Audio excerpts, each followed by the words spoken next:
Have you figured out your niche? Are you helping adding value to other people's lives? Then you're in the right place. Welcome to Munira's Musings with your host, co-author of Conversations with Top Real Estate Investors Volume 3, Munira Zahabi.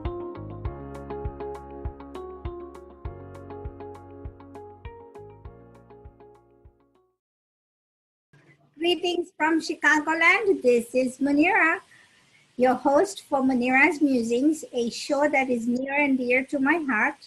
My guest today is Jose DiCervo. Hi, Jose. Thank you so much for being here. Hi, thank you for having me. I'm excited to be here.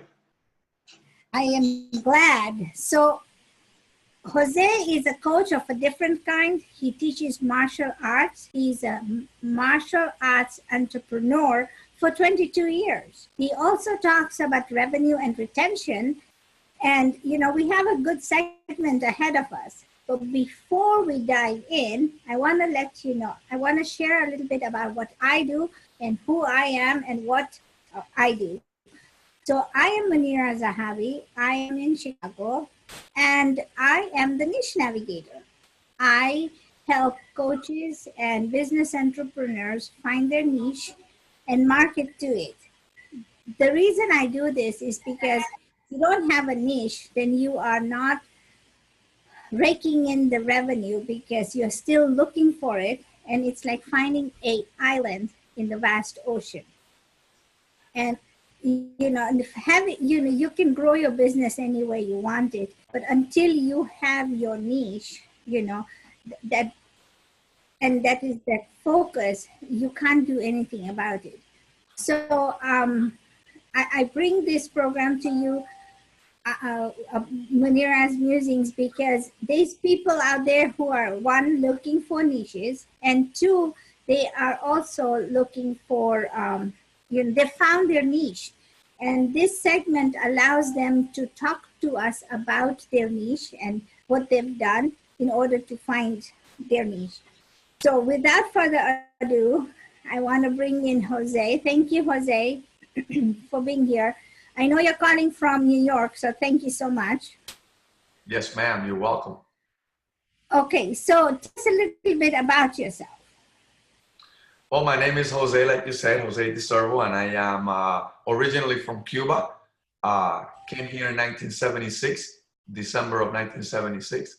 And I always loved the martial arts. I always dreamed about doing it on a lifetime level. And, when I came here, there weren't many karate schools or any of that. So I joined the judo school. And as soon as I joined, about 7-8 months later, the instructor was a medical doctor, so he had to leave the school. So that closed down. Nobody had anything to teach. Nobody had he didn't have anyone to take over. And so then I ended up joining Kung Fu school and then learning that, and then I ended up doing karate and then kickboxing and then Krav Maga and a whole other, martial arts in there.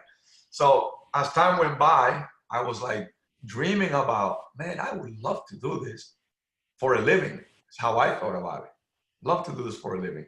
And so from there, it just developed and voila, here I am. So you are like a Bruce Lee, because Bruce Lee went to different schools and learned a lot of different techniques, if you will. Yes, he did. So are you the next Bruce Lee? Oh, no, I'm far from that. No, not at all. Maybe when I was a kid, that would have been awesome, which actually, that was an inspiration for me to do the Kung Fu. I would watch the movies and come out of the movies thinking I was, Bruce Lee himself. Yeah, but no, I'm nowhere near what he was and the icon that he is in today's life. He is such a wonderful hero, but I watched my husband was watching the series on YouTube, on Netflix, I think. And although it's in Chinese, he had to read a lot of translations, and I caught bits and pieces about it, but then I put it together. What I learned was that he wasn't afraid to go and challenge any person out there because he wanted to learn their techniques. Right. And then he incorporated that into his life. So you took that dream, that yearning, and you became what you are today. How long? I mean, you took boxing, you took kung fu, you took karate.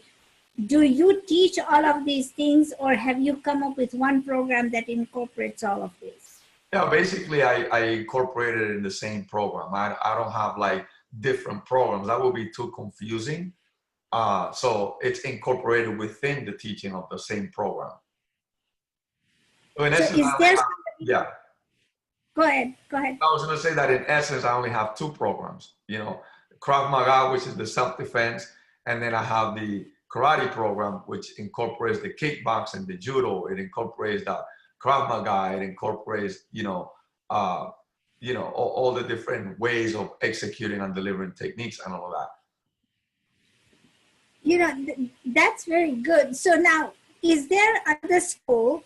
Because there is, in every neighborhood, there is one. So is there another school that incorporates the same techniques as you? Every martial arts in the essence of it, teaches self-defense or the art itself, right? But what differentiates every school is, what they actually do for the student, what are the results they get. Personally, I have 4 locations, 1 in Pennsylvania, 3 in New Jersey. And, I have schools all around me. In fact, in 2 of my locations, I have a school 2 blocks away from me. I had another one across the street from me, and in this one particular town, I'm there the longest. Everybody has gone out of business and new ones have come up and left as well. But, that's really not a competition for me, because I don't think of it that way. I focus on what am I going to do? What am I going to do for this client, prospective student, right? And so my focus is on results. Now, I don't want to be able to teach somebody just an art and go home. I want to give them exactly what it is they're looking for and then some. So that's what differentiates us from many of the schools around. Okay, so so I'm a coach, and I also influence people in finding their niche, and I often find people who keep telling me that there is so many people doing the same thing. Why should I be different?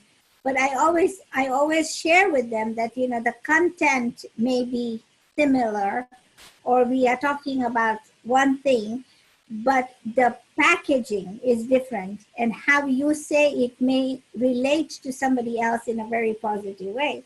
Yeah, I like what you're saying, because people have closed down and shut away, but you have stayed in business for a while. So you've been in business for how long? 22 years now. 22 years. That's impressive. That's impressive. So you teach life lessons. My brother used to be a karate expert. He used to try his skills on me when this was years ago. And he was a black belt in karate. And those noises he made scared the daylights out of me. So he would do that on purpose. But it's a technique. It's a breathing technique, I understand. This was his vice when he was growing up. But so I've been around, but I haven't been around lately. So has this art changed? I mean, do you bring in new stuff? Do you learn new stuff, and then you incorporate these new techniques into your training? That's a great question. Many years ago, I'm talking like maybe 30 years ago, right? I had schools before. I actually had 5 schools that they all went out of business prior to being successful 22 years later, right? And so, but at that time I was still learning. There was no coaching going on. There was no mentoring in the martial arts. Everybody was kept to themselves. You wouldn't talk to a different stylist. Everybody was very proud and ignorant in that way. And so, one of the things I remember was, I'm going to teach yesterday's karate for today's society. So how that relates to your question is, it has changed tremendously, and it has to change, Because if it stayed the same, people are not the same. People have changed. Society has changed. Needs have changed. So, while you try to keep the authenticity of the art alive, you have to change and develop for the modern man and woman of today's time. Otherwise, you won't make it. That's a very good point. I like it. So you have a brick and mortar place. You have 3 other locations. I want to go back a little bit backwards. You said in the past where you said one of the physicians that you worked with and learned from, he closed down his studio. Did you take over his studio from him? And when did you realize that, okay, I need to go into business for myself? I mean, I want to go back to that moment where it hit you and it said, oh my God, I can do this. Well, after having 5 locations that failed, I wasn't going to do it again. I called it quits. I figured it's not for me. So, I became an X-ray technician and I got married, I divorced, I married again, and had more kids, and life was boring like that. And so I was like this regular dad, go to work, come home, be with the kids, be at home, take walks. And then, you wonder what's the next hours of your day. And then by 8 o'clock, 9 o'clock at night, after you're tired watching TV, you go to bed and repeat it again the next day. And that was my life. Totally unhappy, unfulfilled, totally not me, right? But I figured I would settle for that, because obviously that's not for me. But then something really powerful happened. My teacher at that time, then he passed away. And I remember, going to the funeral and being at the funeral and wondering, like how did this happen? Like now, that was also my friend. So it felt lonely. It felt, somewhat confusing because I was still young. Relatively young. I was 28 years old, and I'm sitting in the very back of the funeral room, and everybody's like crying, and there's other people just commenting, and how it is in funeral homes. But I'm sitting in the back just by myself, and I noticed 3 gentlemen in front, right by the casket there, and they're like looking around as if they were looking for somebody. And when I make contact with one of them, I make eye contact, they signal me to come right where they were. And so I go there, and while I'm there, they put their arms around me and they say these words: we were thinking that it can't die right here. And we all think that you need to keep it alive. And so then they kissed me, hugged me, and they went away. And so I'm like, wow. So when I get home, I tell my ex-wife the story. And I felt this amazing sense of mission. I felt a renewed quest to go for. And so she finds this little spot, about 600 square foot, and we rented it. And that's how that started there. And so at that moment, it was like, I have to keep it alive. I can't let this die. And that was how I felt chosen, called to do what I'm doing now. And it has me fired up ever since. That's exactly it. I mean, so they just told you these words, and that fire sprung. You had it in you, but it was simmering, right? Yes. So now it became full-blown fire, and that's what we want, right? In life is somebody either to show you a path, or it just comes to you where you say, this is what my niche is. This is what I got to do. And there's so many people, there's studies out there that 81% of people are not happy with what they are doing in their life. So it makes a lot of sense. Thank you so much for sharing that story. I appreciate it. Let me ask you about what you were saying, revenue and retention. I'm really curious about that. So if you can shed some light on that, I'd really appreciate it. Yeah, well, one of the things, and see, the thing is that martial artists go into the martial arts business because they love the martial arts, but they don't have any knowledge of business, nor do they have any knowledge of finance. And so what happens is when they're making money, they don't know what to do with it. So they get into trouble, and they get into trouble with cash flow. They get into trouble with payroll. They get into trouble with taxes. And so when those three things are missing, you're heading for a big storm in your life. You're about to go out of business. You're about to lose everything. You're about to be in major trouble. Why? Because you never learn what to do with your finances. Then they don't know the business. So they feel that because they're good in the martial arts, that they're going to be successful. And that's really far from the truth. I know many martial artists who are more talented than me, but they don't have a business like me, right? And what's the difference? The business knowledge. They don't understand the business. Where'd you go? I'm right here. Okay, this is for a second. Yeah, so they don't understand the business. And so because of that lack of understanding, they struggle unnecessarily and become jaded. They become disliking the martial arts business. So they teach for a hobby rather than really living that life that you deserve. They lack those two things.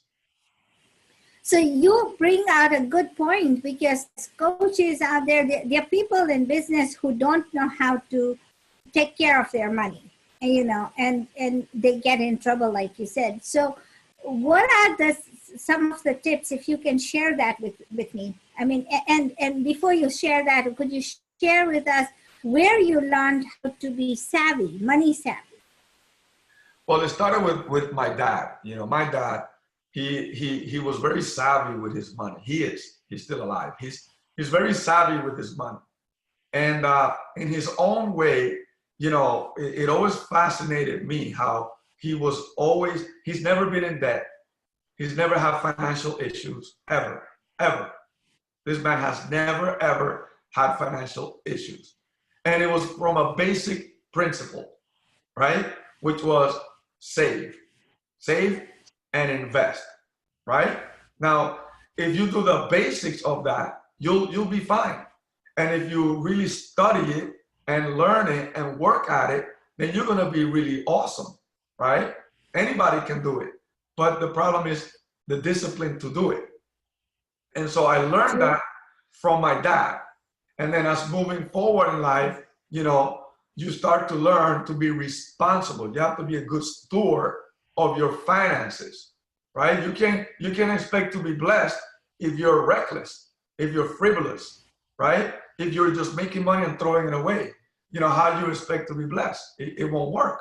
So you have to take responsibility and do your percentages, understand your percentages. Now, when it comes to our martial arts business, most people don't know what to do with their money in terms of their percentages, right? They're either paying too much rent, they're paying too much payroll, they're spending too much money in marketing and advertising, they're doing too much of this, you know, they have too much of a big place, instead they should be in a smaller place. All of these things that they need to be mindful of, and you know, they're key point indicators that lets them know where your business is going. Now, had I not learned those things, I would have been out of business, because when tough times come, and they will, you know, you got people that will betray you, people that will steal from you, people that will, you know, rob you right in front of your face. They want to take from you everything you worked so hard for, you know, and they want to poach your students because they want to leave you and open another place. I've been through all of that. Had I not been frugal and saved and invested our money, I would have been out of business, right? Because when things come, tough times come, you know, you need to be prepared. You need to be ready. You need to be available to keep it going and be smart about it, and, you know, be proactive rather than, oh man, I'm here left with nothing. What do I do, right? And then with that, you have to have, you know, ingenuity. You got to be smart, and you also got to be, you know, action oriented. You got to be ahead. You got to have steps ahead and prepare for the trends. What are the things coming? listen to the people that come. Who are you marketing to? You know, all these things, you know, make a big, big impact in the way you're going to do the business and be in business, so that then you can influence and transform people's lives. Otherwise, you're just there.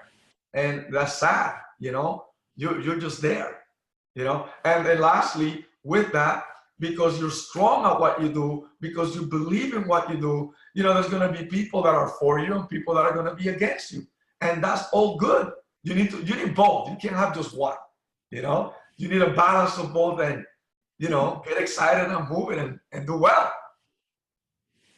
You know, you bring a very good point, because, you know, like you said, balance it out, because people who are going to negate you, people who are going to go against you and say, you know what, you must be crazy doing this business, then you know, my coach said, you know, then you know that you're in the right business, because now there's fear that you're going to succeed. They don't want you to go ahead.